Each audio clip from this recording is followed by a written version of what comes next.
Capítulo 32. Lo que hizo la prensa. Cómo quedó decidida y resuelta la primera interview con Dios.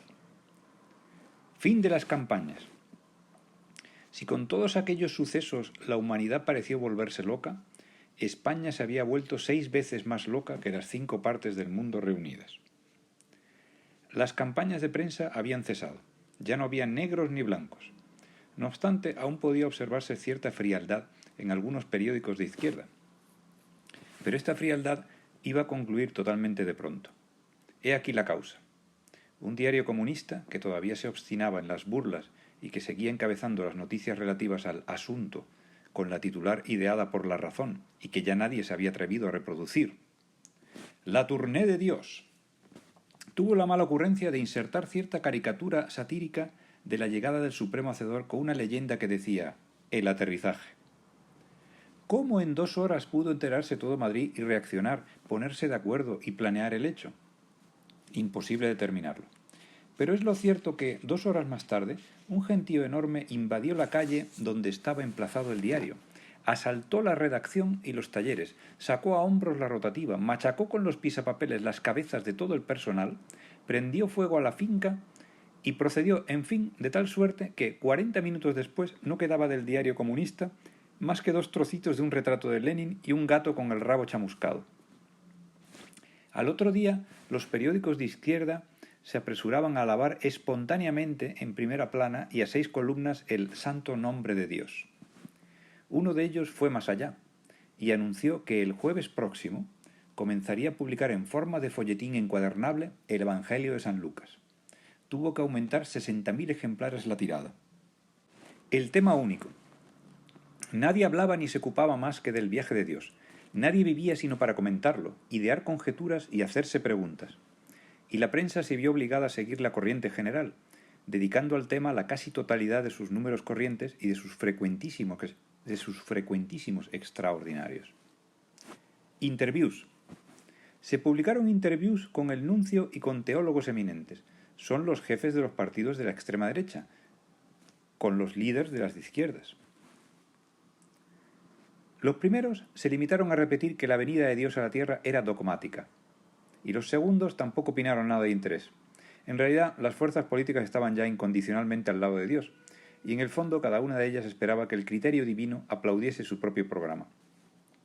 Hasta los comunistas, ateos por esencia, habían reflexionado y comenzaban a decirse si su credo de igualdad y de comunicación no sería eminentemente cristiano. El director del observatorio. También fue interrogado el director del Observatorio Astronómico. ¿Ha aparecido una nueva estrella que anuncie la llegada de Dios, como sucedió el año del nacimiento de Cristo? El director del observatorio se rascó una oreja con un movimiento natural cuando llevaba a cabo sus habituales observaciones constelares y les soltó a los reporteros una excelente empollación. Habló de la existencia de un astrónomo que viviera 200 años antes de Jesucristo, Kidimnu. Les explicó luego el desarrollo y muerte de los astros, diciéndoles que las estrellas jóvenes son muy blancas debido al hidrógeno, al helium y al misterioso nebulium que las envuelven, que las menos jóvenes aparecen de color amarillo con rayas negras, como las corbatas de los empleados de aduanas, lo cual denota la existencia de metales en fusión, que son viejas cuando las citadas acumulaciones de gases se consolidan, y que, por último, llegadas a planetas, las estrellas mueren de frío. Después citó la ley de Kepler, relativa a la aparición, nacimiento y desaparición, muerte de los astros. 1575, 1260, 945, 630, 315, 0, que demostraba la verdad de la existencia de la estrella de Belén el año 4004 de la creación y primero de la era cristiana. Pero acerca de lo preguntado, el director del observatorio no dijo ni pío. Los reporteros se retiraron llenos de desconfianza en la astronomía. Sin embargo, al día siguiente publicaron lo dicho por el director y hasta incluyeron la ley de Kepler, con error en las cifras, según es costumbre al tratar cuestiones científicas en los periódicos. Opiniones propias. Por último, los reporteros extendieron su actividad hasta pedirles opiniones del acontecimiento a escritores, médicos, pintores, publicistas, cómicos, catedráticos de derecho canónico y estrellas de variedades. Y cuando ya no quedó nadie a quien interviewar, los reporteros se lanzaron a opinar por su cuenta. Escribieron tales cosas que, de haber leído periódicos Dios, es seguro que se habría arrepentido de su visita a la Tierra. Reunión en ABC. El día 4 de mayo hubo una importante reunión en el Salón de Actos de ABC. La convocatoria, enviada a todos los diarios y agencias y representantes de prensa extranjera, decía que se suplicaba la puntual asistencia, para decidir un importantísimo asunto que a todos nos interesa por igual. A las 6 en punto el gran salón estaba abarrotado. Presentes los directores y redactores jefes de El Sol, Heraldo de Madrid, El Siglo Futuro, El Liberal, La Voz, El Debate, El Imparcial, Informaciones, La Época, La Razón, El Socialista, La Nación, Ahora, La Libertad, La Correspondencia, Luz, de las agencias Fabra, Phoebus, Prensa Latina, Sagitario, Associated Press, United Press, Wolf, Mencheta, Reuters, y de las revistas Blanco y Negro, Nuevo Mundo, Mundo Gráfico, Estampa, Ondas, Crónica, Lecturas, etcétera, etcétera. Además de los representantes de 68 periódicos de provincias y 45 diarios del extranjero y de Hispanoamérica. En total, unas 200 personas con cédulas de diversas clases. Palabras de Luca de Tena. En medio de la expectación general, se levantó a hablar el marqués de Luca de Tena. «Queridos amigos», dijo, «mi objeto al convocarles a esta reunión extraordinaria que ahora celebramos, prueba evidente de la unión que, por encima de la diferencia de criterios, existe entre todos nosotros, no es sino el de ponernos de acuerdo respecto a lo que hemos de hacer con motivo del imprecedente y magno acontecimiento de la llegada de Dios».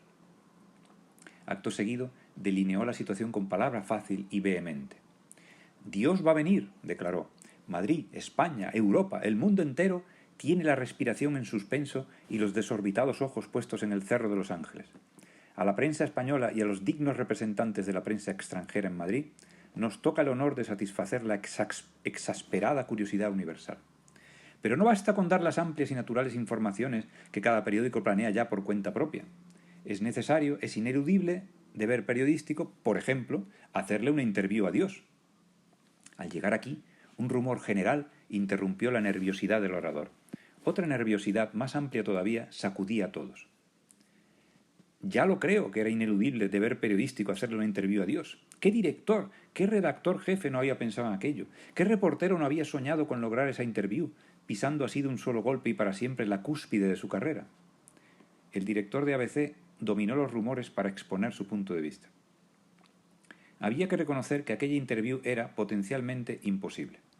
No se trataba ahora de un presidente del Consejo extranjero, ni de un gángster famoso, ni de un prestidigitador mundialmente renombrado, al que perseguir con unas cuartillas en una mano y una estilográfica en la otra. Risas. Se trataba nada menos que de Dios, del Hacedor Supremo. ¿Podía tolerarse que 15-20 reporteros cayeran sobre Dios, lápiz en ristre, para someterle a la tortura de un cuestionario imprudente? Protestas de «no, no». «Y con el genio que debe tener el Dios del Sinaí», exclamó una voz que, por el momento, no se supo a quién pertenecía. Risas prolongadas. Más tarde se averiguó que el autor de la frase había sido el popular director de Heraldo de Madrid, don Manuel Font de Vila. El marqués de Luca de Tena, ocultando el mal efecto que le había producido la boutade, prosiguió. «Es evidente que una cosa así no podría tolerarse. Es más, hay que evitar que ello ocurra por decoro y dignidad de la clase. Muy bien, muy bien. Y al mismo tiempo la interview con Dios debe celebrarse. Amigos míos, para conciliar estos extremos es para lo que se ha reunido». A continuación explicó un proyecto que sometía a discusión para su aprobación o rechace. A saber, primero, redacción de un interrogatorio breve, que no pasase de media docena de preguntas, pero en el que estuvieran condensadas todas las curiosidades que el hombre siente despiertas ante el misterio de la creación. Segundo, nombramiento de un solo reportero que presentase a Dios el interrogatorio en nombre de la humanidad y que, con ayuda de 2 taquígrafos, recogiera las respuestas divinas escrupulosamente. Y, tercero, invención de un sistema de transmisión extra rápida de dichas respuestas a todos los periódicos y agencias de España y a los representantes de provincias, extranjero y América. El proyecto fue aprobado por unanimidad y se pasó a discutir el primer punto, que era el más arduo, la redacción del interrogatorio que Dios debía contestar. Comida. A las 10 de la noche, como la discusión continuaba, el director de ABC obsequió a todos los presentes con una espléndida comida, servida por el Ritz, en una de las salas de máquinas. Después de comer, todo el mundo volvió a encerrarse. El cuestionario. Por fin, cerca ya de las 3, el cuestionario dirigido a Dios quedaba decidido. Solo faltaba redactarlo. Quería dársele una forma tan sumamente sencilla que, después de romper 20 o 30 borradores, hubo de avisar a la redacción de ABC y hacer que subiese uno de los informadores de sucesos, el cual lo expresó en 2 plumazos. El interrogatorio, encabezado con el tratamiento que en medio de dudas había aconsejado el Papa para dirigirse a Dios, era como sigue. Primera pregunta. ¿Cuándo hizo la tierra vuestra divina majestad? Segunda pregunta. ¿Vuestra divina majestad está satisfecha de cómo quedó la tierra al concluirla? Tercera pregunta. ¿Cuándo y cómo creó vuestra divina majestad Adán y Eva? Cuarta pregunta. ¿Qué opinión tiene del diablo vuestra divina majestad? Quinta pregunta. ¿Cuál es, según el divino juicio de vuestra majestad, la forma ideal de gobierno para los estados de la tierra? Sexta pregunta. ¿Cuándo acabará el mundo, divina majestad? Séptima pregunta y última. ¿Está vuestra divina majestad arrepentido del diluvio o volverá alguna vez a repetirlo? Herejía. Ciertamente que podían haberse preguntado muchas otras cosas relativas a misterios fascinadores, la Trinidad, el origen, la encarnación, etc. Pero tales indagaciones habían sido rechazadas a través de la discusión por considerarlas indiscretas. Cuando la indiscreción se comete cerca de Dios es herejía, opinó el marqués de Valdeiglesias, y todos fueron de la opinión del ilustre director de la época. Lunch. Redactado el cuestionario, la asamblea se trasladó de nuevo a la sala de máquinas, donde la dirección de ABC había hecho servir un magnífico lunch. Eran las 4 menos 10. Continúa la discusión. A las 4:30 prosiguieron las deliberaciones. Se pasó entonces al segundo punto del proyecto, el relativo al nombramiento de un reportero que, en unión de 2 taquígrafos, presentase a Dios el cuestionario. Luego del consiguiente debate, se logró una lista de 32 nombres, elegidos entre lo más selecto de la profesión, y en la que incluso figuraban varios directores de diarios y muchos redactores jefes. Se escribieron los nombres en sendas papeletas y se echaron a un bombo, haciéndolo girar. Se buscó la mano de un inocente y fue reconocido como tal uno de los reunidos, que era afiliado al partido de don Melquíades Álvarez. El bombo da la última vuelta. Emoción. Sacan la papeleta decisiva. A ver, ¿quién? Cabezas que se alargan. ¿Quién es? Se grita el nombre. Don Leandro Blanco. Es un redactor de ABC popularísimo y de inteligencia contrastada. Todo el mundo lo estima y, sin embargo, el hecho de que sea un redactor de ABC, el agraciado, provoca sordos murmullos en algunos rincones del salón. Muchos otros gritan «¡Leandro! ¡Leandro! ¡Blanco! ¡Blanco!». Las voces llegan a todos los rincones del edificio. 10 minutos después aparece un mujer declarando «Don Leandro Blanco no está en la casa». El marqués de Luca de Tena susurra «No me extraña, siempre le ocurre igual». Y en alta voz propone «Opino que debe repetirse el sorteo, señores». El segundo elegido sí se halla presente. Es una de las autoridades máximas del periodismo moderno. ¿Hará falta decir que se trataba del director de La Razón, don Pedro Cadafalch, más conocido por Perico Espasa? Desayuno. Se aplaudió la justísima elección del azar. Perico Espasa recibió muchas felicitaciones. Y, como eran las 8 de la mañana, los reunidos bajaron al patio de máquinas, donde les estaba servido un sólido desayuno. Almuerzo. A las 8:30 se trasladaban nuevamente al salón de actos. Todos convinieron que quedaba por tratar el tercer punto del proyecto, que no podía echarse a barato y que duraría la discusión hasta la hora de almorzar. Así fue. Hasta después del almuerzo, un almuerzo exquisito servido por Tournier, no quedó el proyecto definitivamente discutido y aprobado. Entonces se les hizo una foto a los asambleístas, agrupados en el rellano de la escalera principal, y la reunión se disolvió entre saludos, abrazos y parabienes. Los gastos cargados en la cuenta de la dirección de ABC fueron: conceptos, comida del día 4, 200 cubiertos, Hotel Ritz, pesetas, 5.600. Lunch de la madrugada del 4 al 5, idem, 1.200 pesetas. Desayuno del día 5, Hotel Palace, 900 pesetas. Almuerzo del día 5, Tournier, 4.400 pesetas. Total, 12.100 pesetas.